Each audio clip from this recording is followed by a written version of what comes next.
the church, and there are two sites, right? There's the church and then there's the adjacent property behind the church. The church is zoned R5B, and the adjacent site has got a split zone. Well, I shouldn't say that. It's a C2B, but it's within the Reed Cook overlay. Okay? What is being proposed, as I understand it, for the church and the adjacent site is a C2B zoning through the plan of development. What are some of the differences between those two things? The current zoning allows, with the overlay, 40 feet, 50 feet, if you get an extra 10 feet if you're providing housing. In the proposed zoning, the height to a PUD might be 90 feet technically, but it depends on where you measure from. The uses, yeah, this is the Reed Cook overlay. The uses that are prohibited under the overlay include hotel, restaurant, bar, or cocktail lounge, which happen to be the very uses proposed by the PUD. So the comp plan basically requires that that the zoning be not inconsistent with the comp plan. So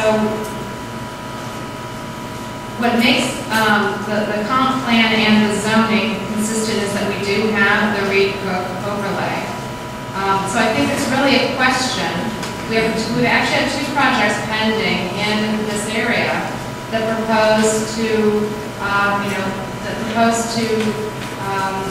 significantly modify the overlay. So, those are issues that the developer is well aware of, and that, we've raised to them so they know they have a discrepancy between what the zoning allows and what they're proposing to do.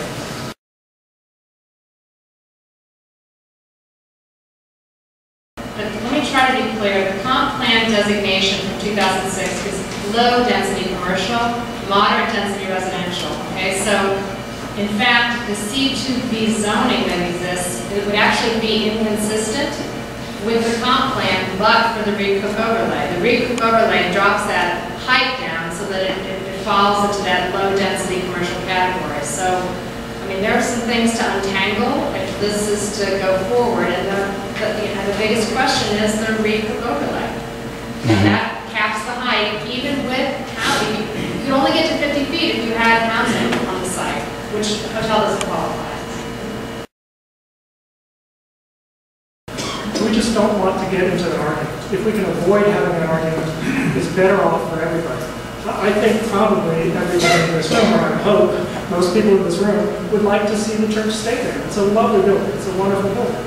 I think probably everybody in this room also wants to see a project that's compatible with the neighborhood. So we're hoping that we can get to that place where people will agree on a compatible project, and therefore everyone will feel comfortable to have the church designated as land. We're trying to get there. And patience is a virtue sometimes. And I think this is a case where patience is a virtue. Do you guys ever consult? Like, yeah, we're in the same office. Okay. In fact, historic preservation and development review, they're in the same, they're in the same So David, did you consult with Harriet on this? Did you ever say? Not me specifically, but yes. Okay. It's a chicken or egg situation. Somebody has to go first.